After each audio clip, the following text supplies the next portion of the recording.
오늘 할 공부 내용이 금강경을 한번 전체적으로 한번 요약하고, 금강경에서 말하자고 하는 바가 뭐냐, 이거에 대해서 한번 제가 제 나름으로 요약을 한번 해보겠습니다.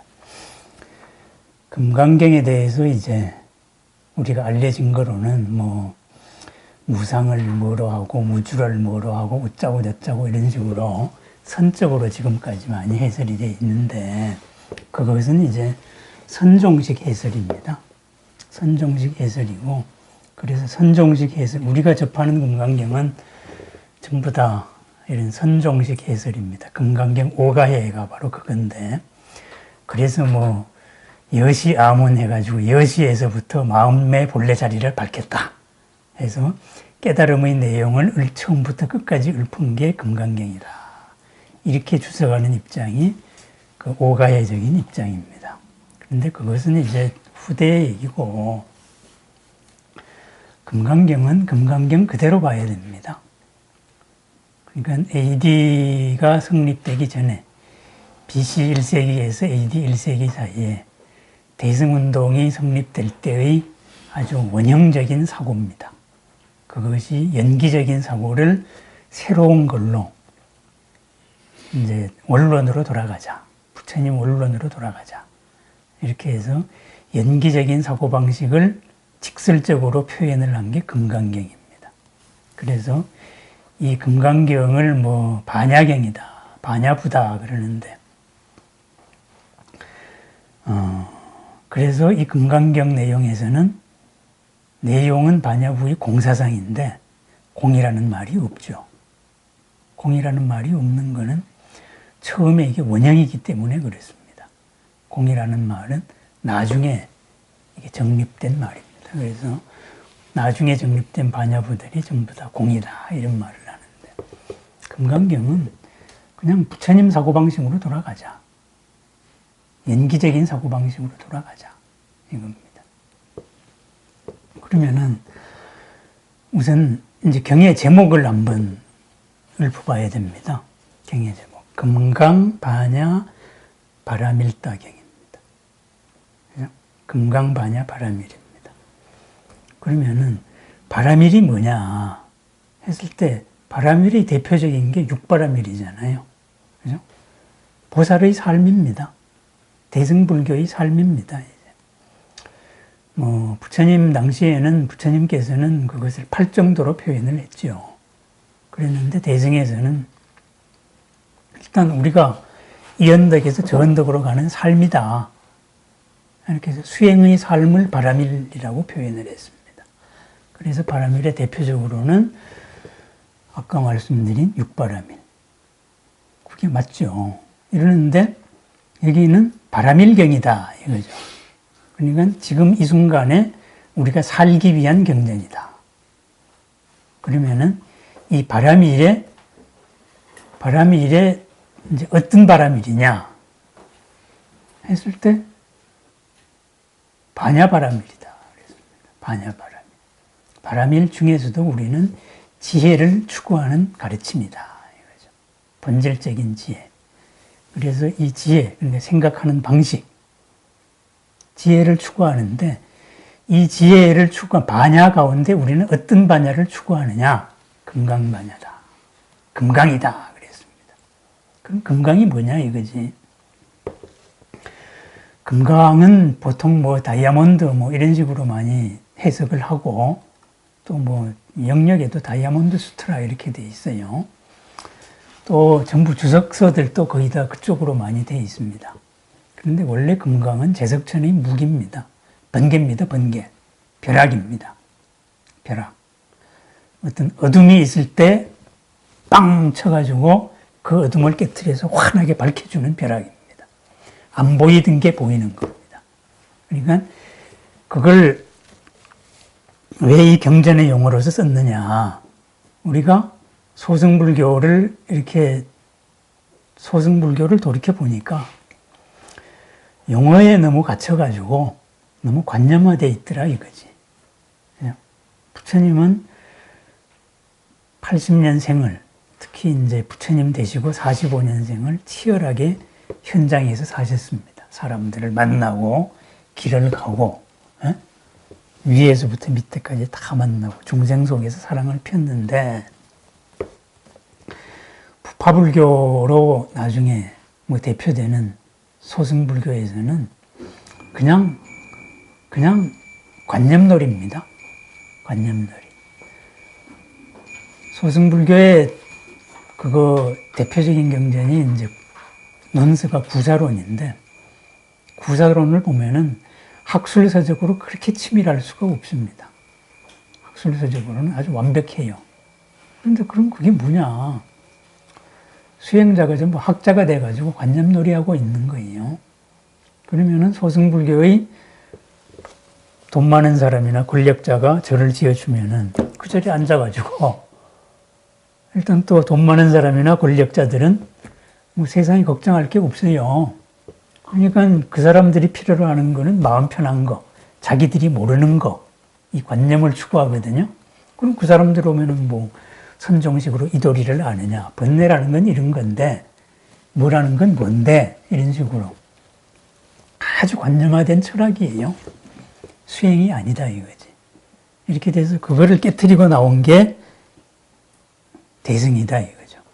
그래서 그건 이제 그 사람들 얘기고, 그런 고담줄로는 니들끼리 하시고 우리는 살아나가는 이걸 하겠다. 그런데 지금까지의 모든 불교 용어들이 전부 다 이렇게 용어 속에 갇혀 있더라 이거지. 이러니까는 기존 용어를 쓰면은 전부 오해를 받기 쉽습니다. 이쪽으로 끌려나갑니다. 이래서 대승운동자들은 새로운 용어를 만들어내야 되는 거예요. 그래서 신장개업을 해야 됩니다.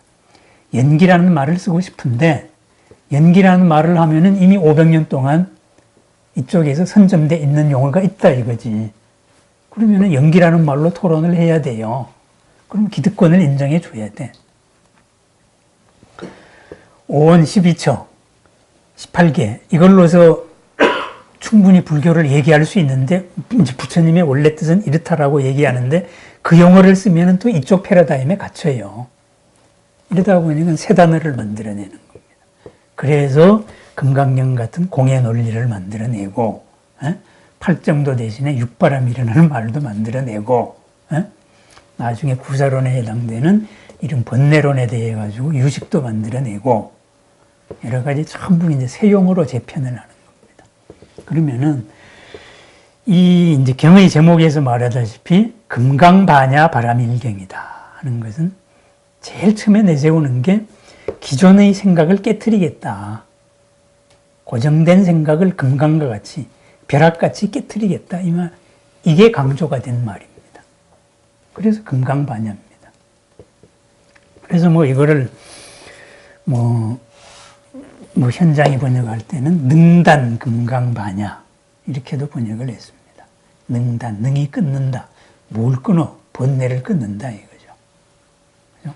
그때는 뭐 단단한 금강으로서 끊는다 뭐 이런 의미도 되지만은 원래 의미로는 벼락입니다. 벼락. 깜깜하게 어떤 한계에 부닥쳤는데 번쩍하면은 이 한계에 틈이 보이는 거예요. 아이고 내가 이런 고정관념으로 생각하고 있었구나. 그렇게 해서 이거를 나와야 되겠다. 벗어나서 다시 연기적인 생각으로 돌아가야 되겠다. 그래서 금강반야입니다. 경제목이. 그래서 금강경의 첫 번째 질문이 수보리가 내세우는 질문이 이겁니다. 보살은 어떻게 뜻을 세우고 어떻게 실천하고 어떻게 마음을 닦아야 됩니까? 그러니까는 부처님이 말을 하기를 뭐 아상인상 중생상 수자상 이런 대상적인 생각을 하지 마라 이렇게 얘기를 합니다. 대상적인 개념에 갇혀가지고 생각하지 마라 이 말입니다. 그리고 그러면은 경의 맨 마지막 금강경의 맨 마지막은 뭡니까? 쭉 무엇이 아니고 말하자면은 이름 붙이자면은 그렇다. 이런 논리로서 쭉 진행이 돼가지고 경의 맨 마지막 결론에 와가지고서는 이렇게 말합니다.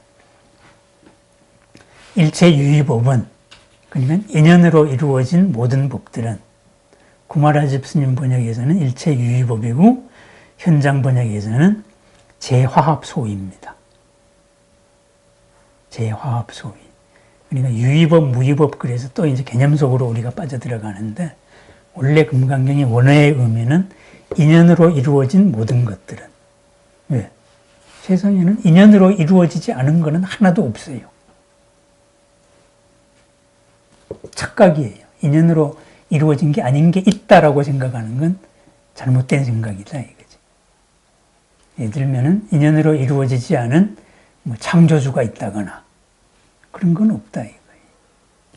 그럼 인연으로 이루어진 모든 것들은 꿈 같고, 그죠? 환 같고, 눈을 이렇게 누르면 헛게 보이잖아요. 환이에요. 환 같고. 내 눈에는 보이는데 실체가 없는 거예요. 요, 몽, 환, 포. 물거품 같다, 이거죠. 물거품이 있는데, 일단 물에 장력이 닿으면 꺼지는 거예요. 그림자 같고, 또 아침 이슬 같고, 아침 이슬이 있는데 햇볕 맞으면 없어지잖아요. 이와 같은 것이다. 그러니까 인연으로 이루어진 모든 것에는 실체가 없다. 다만 현재의 작용과 모습만이 있을 뿐이다. 그것이 영원한 것이 아니다. 그걸 실체로 바라보지 마라. 응작여식은 그렇게 생각을 해야 된다. 이게 금강입니다. 금강. 그러니까 우리가 무엇이라고 규정을 했던 것, 이 규정을 한 것은 그 개념 속에 우리가 매몰되는 순간에 이미 진리에서 벗어났다. 연기적인 생각에서 벗어났다. 이런 내용입니다. 요 일체유의법 영웅한 포영, 요거 이전에 나오는 게 일합상에 대한 얘기가 나옵니다. 일합상. 일합상에 대해 가지고 또 해석이 구구한데, 일합상이 뭐냐 하면은 이런 겁니다. 그 본문 내용을 말하자면은 삼천대천 세계에 있는 모든 세계를 가루로 빻아가지고 더 빻을 수 없는 원자 단위까지 가루를 만들었다. 그러면은 이 원자가 많겠냐? 많다. 에? 그런데 그 원자라는 더 이상 나누어질 수 없는 어떤 실체가 있느냐? 그게 일합상입니다.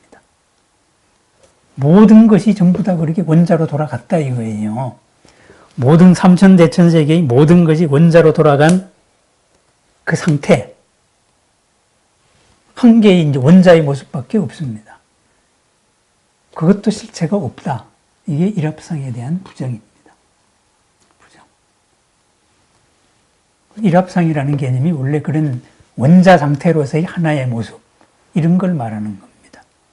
우리가 생각의 한계가 다다를 수 있는 어떤 마지막 개념, 그것도 실체가 없는 것이다. 만약에 그것이 실체가 있다면은 열애가 일합상이라고 하지 않았을 것이다. 그 이름만이 일합상이다, 이 말이에요. 그것도 인연화합이다, 이 말입니다. 그 일합상에 대한 해석들이 전부 다 또 좀 선적으로 이상하게 돼가지고, 뭐 전체가 하나로 뭉뚱그려지는 상태 해가지고 어쩌고 저쩌고 뭐 또 여러 해설이 많은데, 저는 뭐 교학적으로 해석하니까 그거하고 완전히 달리합니다. 그건 이거하고 똑같습니다. 선적으로 해석하면은 만법기일하니 일기하초, 이 말하고 똑같습니다. 만법이 하나로 돌아가니까 그 하나는 어디로 돌아가느냐, 이런 화두가 있잖아요. 만법이 물질로 따지면은 더 이상 나눌 수 없는 원자의 상태로 돌아갔다. 그 하나는 어디로 돌아가느냐, 하나를 전제한 거예요. 그건 연기적인 사고방식이 아닙니다. 우리가 하나라고 생각하는 건 이름이 하나지, 그것도 인연조합이에요. 차원을 달리해서 보면은 당연, 그건 이제 합쳐진 겁니다. 이런 식으로 금강경에서 말하는 반야라는 거는, 그것은 우리 생각의 한계를 깨자 이겁니다. 순간순간에 우리가 뭔가를 고정시키려고 하는 이 한계를 깨자 이거예요. 그러면은 그것이 없는 것이냐, 우리가 뭐라고 말하는 것이 없는 것이냐, 아니다, 있다 이거예요, 지금. 인연의 작용으로서 현재 분명히 작용하고 있는 거예요. 여기에 이 핸드폰이 있습니다. 이 핸드폰은 핸드폰의 모든 인연의 작용합으로서 핸드폰이라는 이름의 역할을 하고 있어요. 그죠? 그런데 이것이 핸드폰이다라고만 규정을 하는 순간에 이것이 가진 수많은 나머지 가능성이 다 안 보이거든요. 그죠? 그렇다면 이걸 있는 그대로 제대로 못 쓰는 겁니다. 이거는 상황에 따라서는 애들한테는 뭐 TV도 될 수 있는 거고, 용도가 무궁무진하게 많습니다. 상황에 따라서. 네? 비상시에는 뭐 이렇게 뭐 짱돌도 되는 거예요. 뭐로도 다 쓸 수 있습니다. 아니, 뭐 이렇게 보면 거울이잖아요. 네? 근데 핸드폰이다라는 이 개념에 딱 들어가는 순간에 나머지가 다 안 보이는 거예요. 그래서 있는 걸 있는 그대로 보자. 인연 조건 그대로 보면은 우리가 흔히 개념 속에 파묻혀서 바라보는 이거 외에 나머지가 보인다 이거죠. 그러니까 이것은 핸드폰인데 사실은 핸드폰만이 아니다. 그죠? 다만 지금 현재 이름을 핸드폰이라고 했다. 왜? 핸드폰의 역할을 가장 많이 하니까 그런 겁니다. 그러면은 이런 금강경으로 맨 처음 얘기로 돌아갑니다. 보살은 어떻게 뜻을 세우고 어떻게 실천하고 어떻게 마음을 닦아야 하느냐 하니까는 맨 처음에 내세우는 말이 이겁니다. 일체 중생을 내가 열반에 들게 하리라. 보살이라면은 그렇게 하고 살아야 되지만은 일체 중생이 열반에 들었더라도 내가 열반에 들게 한 것은 아니다. 이런 생각으로 살아라. 이렇게 말합니다. 정확한 문장은 그겁니다. 이것이 구마라집 스님이 애매하게 해가지고 일체 중생을 열반에 들게 하였더라도 실무 중생 들맥도자. 열반에 든 중생은 없다. 이런 식으로 아리까리하게 해석이 됐어요. 내가 열반에 들게 한 중생이 없는 겁니다. 열반에 든 중생이 없는 게 아니다 이거예요. 원래 문장은. 네? 그럼 마찬가지입니다. 부처님이 일체 중생을 성불시켰습니까? 멸도시켰습니까? 아니에요. 우리가 역대의 수많은 아라한이 되고 부처가 된 사람이 있었겠지만은 거기에 부처님의 가르침이 한 계기가 됐습니다. 그래서 그 사람의 삶에서 그것이 중심이 되고 또 부처님께서 옆으로 다독거려 주고 이렇게 돼서 이 사람이 마침내 아라한이 되고 성불을 했어요. 그죠? 내가 어떠한 선행을 하더라도 결국은 그 사람이 하는데 나는 일조를 했습니다. 일조를 했는데 내 손이 그쳤기 때문에 이건 내가 한 거지. 이런 생각을 갖지 말라는 거예요. 그거는 있는 그대로 하고 다른 겁니다. 내가 누구를 교육시켜가지고 무엇으로 만들 수 있다면은 딴 사람도 그렇게 만들 수 있어야죠. 안 되잖아요. 그죠? 부처님 제자 가운데 부처님한테 반기를 든 부처님 물러나시죠? 하고 반기를 든 대바다타도 있잖아요. 불경에는 지옥 같다고 돼 있지만은 이런 식으로 그러면은 보살은 우리가 연기적인 생각으로서 공이라는 생각으로서 어떻게 살아야 될 것이냐. 맨 처음에 나오는 게 일체 중생을 열반에 들게 하겠다. 이 목표로 살아라. 이거. 그게 그 문장이 첫 번째 나오는 이유입니다. 첫 번째 나오는 이유. 그 다음번에 나오는 얘기가 보시 얘기가 나오고 무엇에 대상적인 사고에 의존해가지고 보시를 하지 말아라. 이런 얘기 나오고, 그 다음에 또 나오는 얘기가 장엄 불국토. 불국토를 장엄하는 얘기도 나옵니다. 그것도 장엄이 아니다. 뭐 이런 식으로. 그 다음에 뭐 인욕도 나오고 모도 나오고 쇠 빠지게 많이 나옵니다. 그러면은 맨 처음 불국토를 장엄하는 거, 불국토 장엄을 하기 위해서 살아라 이 말이에요. 그런데 무엇이 장엄이다라는 개념으로서 내가 갇히고 상대를 구속시키지는 말라 이 말입니다. 그러니까 공이다 해가지고 그런 거 없다. 에? 뭐 성불한 중생이 없는데 뭐 중생이란 실체가 없는데 뭐 내가 뭐 할 게 뭐 있냐 이런 가르침이 아닌 거예요. 금강경은 그렇게 살아야 됩니다. 어떻게 생각하고 뜻을 어떻게 세우고 어떻게 실천하고 내 마음 자세는 어떠냐. 뜻은 모든 중생을 성불시킨다. 내가 살고 있는 이 공동체를 불국토로 장엄시킨다. 에? 내 삶에선 항상 보시를 한다. 바람이를 실천하는 거예요. 이렇게 하지만은 이것을 개념적인 사고방식에 얽매이지 않는다. 내가 했다라는 이걸 안 세운다 이거예요. 그러면 개념적인 사고방식의 가장 대표적인 게 뭐냐. 그것이 아상, 인상, 중생상, 수자상입니다. 아트만이라는 생각. 이 모든 거에는 실체로서의 아트만이 있다. 그렇기 때문에 그 아트만이 뭐 브라흐마를 회복하는 과정이고 어쩌고 저쩌고 하는 거 힌두교적인 생각. 아트만이라는 실체가 있으면은 창조주로서 아트만이 분화되기 이전에 브라흐만이라는 실체가 있습니다. 그런 실체가 있다 그러면 그 다음에 나타나는 건 뭐예요? 그 실체의 인격성이 나타납니다. 그러다가 보니까 내가 저기하고 잘 통하는데 사제가 권한을 갖고 거기 또 잘 보여야 되고 이러다가 보니까는 죽에서 제사도 지내고 뭐도 하고 온갖 이런 사태가 벌어지는 거예요. 소위 말해서 아트만으로서 표상되는 유일신교나 이런 유신교를 말하는 겁니다. 그런 생각 방식으로는 하면 안 된다. 인상이라는 거는 뭐예요? 영혼이라는 거예요. 푸드갈라. 어떤 뭐 영혼을 가진 거. 또 중생상, 온갖 존재들. 수자상이 푸드갈라고. 이렇게. 그건 뭐냐 하면은, 푸드갈라는 뭐냐? 개념이 여러 개가 많은데, 그거 하나가 이런 겁니다. 우리 몸 속에 살아있는 동안에는 어떤 중심으로서의 뭐가 있다.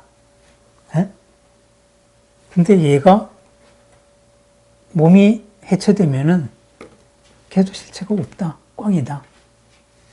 이런 개념입니다. 그러니까 뭐냐. 살아있을 때 즐길 수 있는 데까지 최대한 즐기고 죽으면 꽝이다. 뭐 이런 개념입니다. 이거를 또 그런 푸드갈라 개념도 있고 그게 아닌 딴 것도 있고. 그리고 어떤 이제 뭐 생명이라는 개체. 어떤 생명이라는 속성이 있어가지고 이게 계속 이렇게 이어지는 것 같다. 속성이 이어지는 것 같다. 하지만 그것이 나는 아니다. 나는 그 과정의 하나일 뿐이다. 뭐 이런 거. 윤회하는 과정의 하나일 뿐이다. 나는 어떤 때는 이걸로 되고 어떤 때는 이걸로 되고 내 존재 자체가 계속 바뀌는 것이다. 이렇게 해도 되는 거고. 한 대표적인 인도의 이제 4가지 그겁니다. 견해입니다. 그걸 가지고 이제 공통적으로 이걸 이제 공통적인 말로 표현하면 뭐냐 하면은 대상적인 사고. 이렇게 우리가 번역할 수가 있습니다. 대상적인 사고. 항상 생각을 무엇을 대상으로 해가지고 거기에 근거해서 생각을 일으키는 겁니다. 이거는 실체가 있다. 이거에 의해서 연역합니다. 그럼 만약에 신이다. 브라흐마를 절대신을 연역을 딱 세우니까 절대신이 심심해가지고 지가 분화해가지고 아트만들이 만들어졌다. 아트만이 만들어지고 나는 이런 아트만이고 얘는 이런 아트만이고 이런 식으로 되고 또 뭐 생명이다. 이러면은 이제 생명이라는 게 뭐 별거 있냐. 사람도 있고 나무도 있고 뭐 짐승도 있고 뭐도 있는데 그 가운데 뭐 내가 운 좋아가지고 지금 금생의 사람으로 살 뿐이지. 이런 식으로. 근데 이제 이거 하면 끝이다. 이런 식입니다. 이래 무엇을 우리가 기본 개념으로 생각을 하면은 그 개념의 한계에 부닥치게 되고, 한계에 부닥친다는 것은 뭐예요? 언어가 표현할 수 있는 것은 반쪽밖에 없습니다. 언어가 표현할 수 있는 한쪽밖에 못하는 거예요. 반드시 한계에 부닥치게 된다 이거죠. 이게 표현 못하는 영역에 부닥치게 된다. 그래서 그런 걸 하지 마라. 그렇게 하지 말고 있는 그대로 연기적인 걸로 봐라. 대상에 의존하지 말고 무엇 때문에 내가 보시를 한다. 그런 거 하지 말라는 거예요. 보시 얘기가 나왔을 때 무엇 때문에 안이비설신의 색성향 미촉법에도 의존하지 않고 보시를 한다. 대가를 바라고 보시하는 게 내 삶이 보시기 때문에 보시를 하는 겁니다. 내 삶이. 그리고 연기로 되어 있기 때문에 내가 주면은 내가 받는 거예요. 그러면은 가장 궁극적인 거는 뭐냐? 부처님이 불교를 설하라고 했을 때 이익을 위하여 안락을 위하여 그랬거든요. 올가미를 벗어난다는 전제하에서 무엇이 나에게 이로운가? 무엇이 나를 평안하게 하는가? 무엇이 나를 진짜 이롭게 하는가? 그럼 이롭게 하는 거의 가장 첫 번째는 뭡니까? 나를 해롭게 하지 않는 게 이로운 거죠. 그건 잘못 생각하지 않는 거죠. 그냥 잘한다고 내가 나를 망가뜨리는 거. 이번 일만 이루어지면은 뭐 영혼이라도 팔겠습니다. 지금 잘한다고 영혼이라도 팔겠습니다 했는데 정말 이뤄준 다음에 너 이리 와 이 새끼야. 그럼 어쩔 겁니까? 그래서 기도할 때 이것만 이루어지면 소원이 없겠습니다. 이런 말은 절대 하면 안 되는 겁니다. 또 이것도 인연 과정이에요. 그래서 이게 이루어지면 이렇게 회양하겠습니다. 우리는 이렇게 나가야 되는 거예요. 이걸 가지고 이렇게 회양해서 다음의 디딤돌로 삼아서 더 큰 이로움과 더 큰 안락으로 나가겠습니다. 이렇게. 이 안락이란 말이죠. 그렇게 모든 생각이 다 그렇게 돼야 됩니다. 그러니까 우선 모든 중생을 열반에 들게 하겠다. 그리고 내 삶 자체가 주고받고 과정에 있는데 여기에서 내가 먼저 주는데 내가 내 스스로 주는 데에서 내 한계를 설정하지 않겠다. 이 말이 무엇에도 의존하지 않고 보시하겠다. 이 말입니다. 내 스스로 한계 설정을 안 하는 겁니다. 세계의 한계 설정하면 보기 좋은 거. 성의 한계 설정하면 뭐예요? 소리. 그죠? 이런 식으로 내가 걸려버려요. 이걸 부처님 입장에서 보면은, 연계 입장에서 보면 내 복을 내가 차고 있는 거예요. 이 인연 공덕이 사람들마다 다 업이 다 다릅니다. 그죠? 누군가를 감동을 시켰을 때 그 감동이 돌아오는 것은 다 다를 수 있는데 내가 무엇에 한계지어져 있으면은 차단하는 거잖아요. 그죠? 나는 이런 식으로만 원해. 이런 식으로. 그러니까 무주상보시가 복덕이 무한하다 하는 것은 논리적으로는 그렇게 되는 겁니다. 내가 조건 없이 주면은 상대도 조건 없이 줘야 되는 겁니다. 인연의 이치가. 그죠? 내가 마음을 줬으면 상대도 마음이 오는 거예요. 내가 누구를 정말로 감동을 시켜주면은 그 사람도 그 감동으로서 감동의 크기만큼 오는 겁니다. 근데 만약에 내가 유주상 보시하면은 조건 받고 팔잖아요. 이번에 명상 수업하는데 수강료는 10만 원입니다. 그러면 그냥 이렇게 수행 공부 한 개 10만 원어치로 딱 끝나는 거예요. 거래가. 서로 간의 거래가. 요새 뭐 이제 그런 거 많이 하잖아요. 그죠? 뭐 한 주일 만에 깨쳐주겠다 해가지고 뭐 깨쳐주는 사람이 있더라고.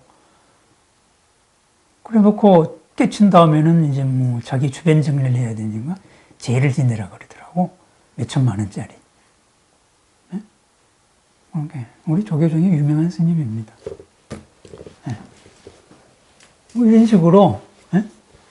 뭔가 이 유주상보시에 그 사람들은 또 그렇게 이제 큰 거래를 하더라. 이건 유주상보시예요. 그런데 그것은 이렇게 된 다음에, 그 다음에 반드시 반작용이 나오게 돼 있습니다. 반작용이. 자기를 힘들게 하는 일이 생기게 돼 있어요. 예? 왜? 부처님도 그런 거 안 했잖아요. 예? 이런 겁니다. 뭐, 마음 수련 이런데도 뭐 그런 식이고, 다 그랬습니다. 어쨌든, 그렇게 되면은, 그럼 연기적으로 가만히 생각해 보면은, 우리가 수행 단계에서 수다원이다, 에? 사다함이다, 아나함이다, 아라한이다. 또는 보살이다, 보살십지다, 뭐다. 이런 식으로 우리가 경계를 내세우잖아요. 그런 식으로 나는 뭐다. 이렇게 또 이제 남에 의해서 규정을 하잖아요. 그래, 그것도 실체를 보자. 그건 그냥 올라가는 과정의 한 이름이에요. 과정의 이름이지, 그거의 실체는 없는 겁니다. 그건 뭐하고 같냐 하면은, 초등학교 나오면은 이 정도는 알겠지. 평균적으로. 초등학생, 중학생, 고등학생, 대학생 이런 거. 하지만 초등학생, 중학생, 고등학생, 대학생의 실체가 있느냐 이거죠. 대충 분류해가지고 이건 중학생 수준쯤 된다. 우리가 이렇게는 말할 수 있어요. 이 정도는 대학교 수준쯤 된다. 하지만 그게 실체가 없는 겁니다. 그냥 과정입니다. 그래서 이런 이제 수행 계위에 대한 것도 하나하나 다 언어로서의 그거를 부정합니다. 내가 무엇이다라고 규정하는 순간에 자기는 그게 아닙니다. 왜? 내 생각도 초선, 2선, 3선, 4선 이런 식의 규정도 계속 이렇게 올라가는 과정이에요. 그런데 만약에 내가 초선을 성취했다. 이렇게 선언을 해요. 그렇게 하면 어떻게 됩니까? 초선이라는 자체가 대상화가 됐잖아요. 그죠? 대상화돼가지고 여기에 내가 머물고 나는 이루고 당신들하고 이런 차이가 있어. 이렇게 되잖아요. 요 머무르는 것 자체가 이미 연기적으로 살아있는 과정이 아니잖아요. 뭔가를 규정한 거잖아요. 그래서 그것은 그 순간에 마구니가 돼버리니까 그거는 초선도 아닌 거지. 이선을 해가지고 마침내 이렇게 이제 마음의 평화를 얻었다. 그렇지만은 형상으로서의 사람이 보인다든가 빛이 이거다. 이것이 궁극이다. 이렇게 주장하면은 이선정이라고도 얘기를 할 수가 없죠. 왜? 이선정은 계속 올라가는 과정인데 그것을 무엇이다라고 딱 스톱을 시켜놨으니까 그건 마구니지 뭐. 마구니지 그건 선이 아닌 겁니다. 이런 식입니다.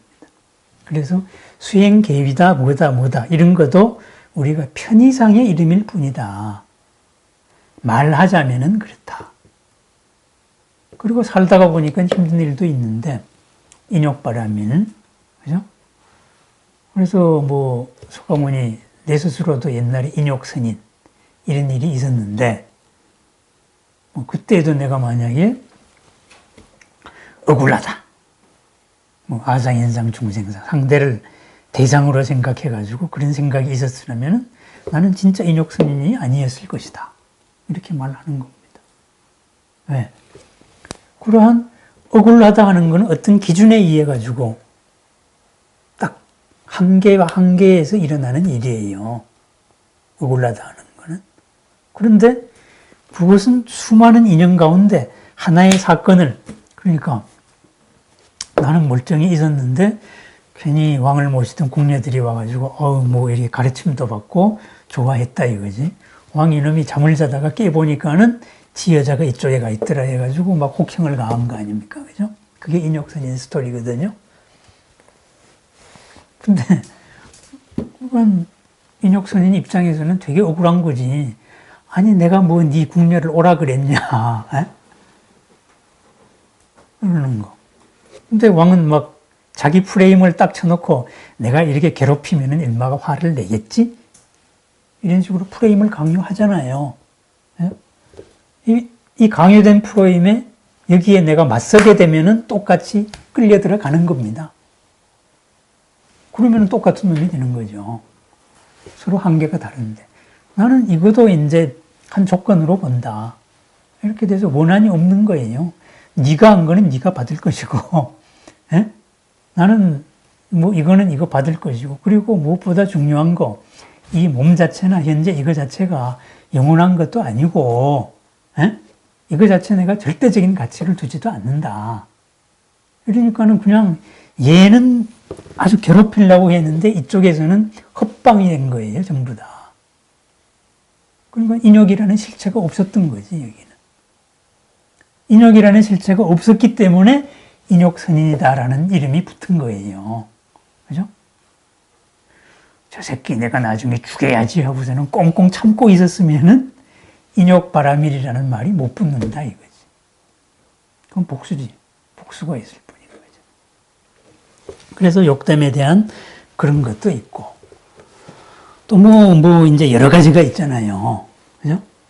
또 특징으로서 열애를 볼 수 있느냐. 상으로서 열애를 볼 수 있느냐. 상으로서 열애를 볼 수 없다. 그죠? 상이라는 것은 상 아닌 거, 특징 아닌 거의 일부가 형상화되어 나타난 한 측면일 뿐인 거예요. 그러니까 이 상과 특징과 특징 아닌 거, 이거를 다 보면은 전체가 보인다. 약견, 재상, 비상, 즉견열애. 이런 개념입니다. 왜? 모든 게 전부 이념 코드니까. 그러니까 분명히 지금까지 해왔던 모든 일을 하되 정말 내가 성불을 해야 되고 모든 생명이 또 열반을 얻어야 되고 또 내가 보시를 해서 공덕을 지어야 되고 또 불국토를 장엄해야 되고 내가 있는 데를 이렇게 하고 다 해야 되지만은 무엇이 그것이다 라고 내가 무엇을 했다 라고 자기 자신을 정지시키지 말라는 거죠. 스스로를 한계 짓지 말라 이거예요. 스스로는 무한한 거예요. 우리 기신론식으로 말하면 무량공덕장입니다. 열애장입니다. 그것으로서 끝없이 나아가는 한 길만 있을 뿐입니다. 그러기 위해서는 생각 방식을 재화합소위, 모든 인연으로 만들어진 것은 다 지금 현재의 인연화합의 한 과정일 뿐이다. 이것을 확실하게 생각을 하고 무엇에도 그 생각을 적용을 해야 된다. 그래서 이제 그러한 게 나오는 문장이 이런 겁니다. 무위를 닦아왔다. 이런 말이에요. 무위가 뭐예요? 조건 지어지지 않은 것을 닦았다. 조건에서 항상 해방, 풀려나가는 겁니다. 조건에서 풀린 뭐예요? 조건 밖에 보이잖아요. 그러면은 금강경을 정말로 읽으면은 부자가 된다. 부자가 되겠죠. 왜? 남들보다 생각이 자유로운데, 남들보다 생각이 자유로우면서 추구하는 가치는 남들보다 가장 고상하잖아요. 그러니까 부자가 되죠. 요즘식으로 말하면 가치 경영이 되는 거지. 예를 들어가지고 나이키, 그저께 유튜브에서 하나 봐서 이 말을 합니다. 나이키 광고를 한번 보자 이거예요. 나이키 광고에서 우리 신발은 이렇게 잘 만들었기 때문에 좋습니다. 이런 말 한마디도 없잖아요. 그거 보면은 전부 다 운동선수들 가운데 잘 나가는 거, 스포츠의 이상, 이런 것만 광고가 나오잖아요. 그 밑에 나이키하고 나오잖아요. 우리가 만드는 가치는 그겁니다. 그거 하에서 나이키라는 신발도 나오고, 딴 것도 나오고, 옷도 나오고, 이 가치 방향으로 나갑니다 하고, 이거잖아요. 그죠? 그러면 금강경은 바로 그거예요. 무엇을 하지 말라는 게 아니고 그런 것도 없어요. 또 무엇을 해야 되는 거는 분명해요. 근데 그 무엇이 무엇이다라고 한계를 짓지 않는 거예요. 규정을 하지 않는다. 이거예요. 그러면은 우리 삶이 어떻게 되겠습니까? 하나의 이 단기적인 목표를 설정을 했습니다. 이 목표를 설정을 해가지고 이것이 이 보살행이라는 이 가치 속에서의 하나예요. 그럼 현실적으로 인연이 돼가지고 내가 돈을 벌였다. 그러면 이 돈을 번다는 거는 들어온 돈은 쓰임이잖아요. 이 쓰임을 더 큰 이익과 안락을 위해 가지고 쓰겠다. 끝없이 확대 재생산을 해나갈 수가 있는 겁니다. 연기법으로. 그래서 금강경을 읽으면 돈을 번다. 이거 틀린 말 아닙니다. 금강경을 체득을 해야 된다. 이 말이에요. 생각의 한계를 깨야 된다. 그러면은 한마디로 요약을 하면 뭐냐? 아까 말했던 그겁니다. 제목입니다. 금강반야 바라밀경. 바라밀로 사는데 우리는 생각하는 거, 반야, 지혜를 드러내고 살고 지혜가 무엇이다라고 규정하는 순간에 이거를 깨자. 한계 없는 지혜로서 살자. 이 말입니다. 그래서 금강경은 주인공일 수보리를 내세웁니다. 수보리를 내세우고, 그리고 금강경의 설해진 장소로서 기수급고도건을 내세웁니다. 부처님 뭐 중림정사도 있고 뭐 많지. 근데 왜 기원정사를 했느냐. 수보리하고 수보리하고 기수급고독은 급고독장자하고는 형제입니다. 형제. 둘이서 원래 급고독장자가 장사를 해가지고 돈을 많이 번 사람이죠. 집안 자체가. 이 형제가 부처님을 만나가지고 감복을 했습니다. 그렇게 해서 급고독장자는 제가에서 번 모든 돈을 이렇게 절도 만들었지만은 급고독하는 데 썼다 이거죠.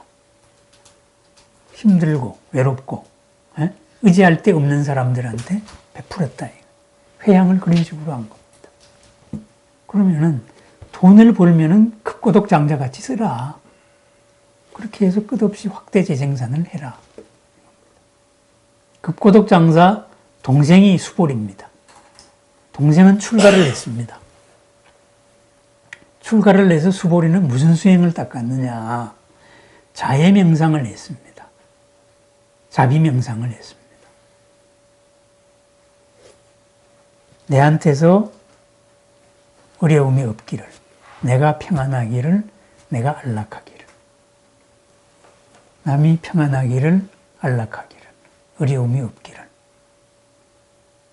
계속 이 고가 없는 상태를 계속 명상을 해가지고 그걸로서 도를 얻었습니다. 그래서 자해명상은 이겁니다. 그러다가 보니까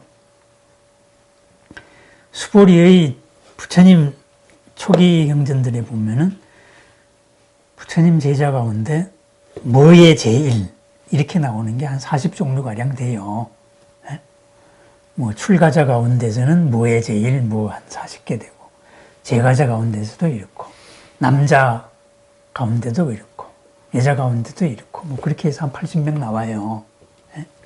그 가운데 수보리는 어떤 말을 들었냐 하면은 보시공덕이 최고인 사람 이렇게 들었어요. 왜 수보리한테 보시하면은 공덕이 최고냐? 보시를 하는 순간에 수보리가 그대로 축원을 해주는 게 자해명상의 자비축원이거든요. 당신한테 어려움이 없기를, 당신이 행복하기를, 평안하기를. 근데 이거는 아라한의 내공으로서 현실적으로 이렇게 추구하기 때문에 당장 평안해지는 거예요. 이렇게 돼서 수보리한테 보시를 난 게 가장 빨리 공덕으로 나타났다. 그래서 공양받을 만한 자 가운데 으뜸. 그러니까 보시공덕이 제일 먼저 드러나는 이런 별명을 받았습니다. 금강반야로서 살아가는 모습이 현실에서 이루어졌을 때 그것이 재가면은 급고독장자고 출가면은 수보리같이 사시오. 이 의도가 숨어 있는 게 주인공입니다. 장소와 주인공의 의도입니다. 만약에 지혜제일이라면은 반야심경같이 사리부를 내세워야죠. 사리부다가 부처님 대신에 설법을 했으니까. 그죠? 지혜이고. 그런데 금강경은 수보리를 내세운 이유가 바로 그겁니다. 자비입니다. 자애를 실천하라. 출가에서나 재가에서나 자애를 실천하라. 제가가 할 수 있는 거는 내가 한 걸로 자애를 실천한 거고, 출가는 마음으로서 이렇게 한 거고. 그러면서 수보리는 큰 집 짓고 안 살았거든요. 그랬습니다. 그게 금강경입니다. 금강경. 그러니까 금강경을 우리가 뭐 영가천도할 때도 하고 이렇게 하는데 그게 뭐 틀린 게 아닙니다. 제가 볼 때는. 영가법문할 때도 금강경을 하는 게 틀린 게 아닙니다.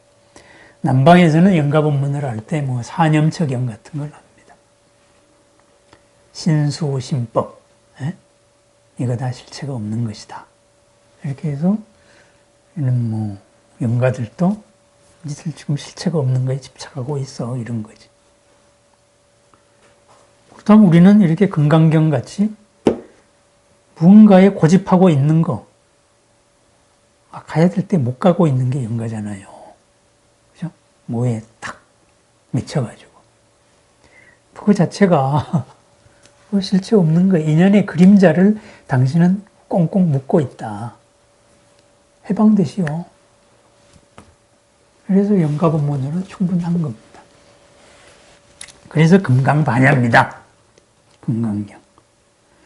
그래서 요즘식으로 말하면 뭐겠습니까? 생각에 자유를 주는 경전입니다. 자유로운 생각으로 말을 바꾸면 창의력이죠. 창의력이라는 지혜로 세상을 살아가자. 금강반야 바라밀입니다. 어떻게 살아가는데?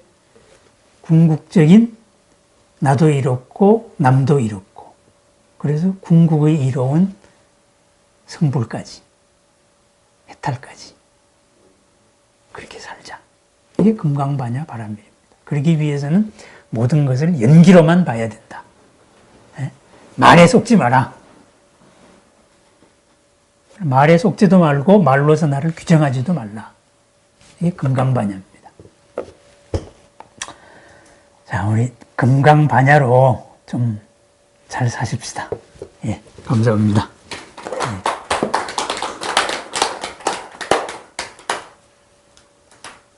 이거 안 꺼지냐?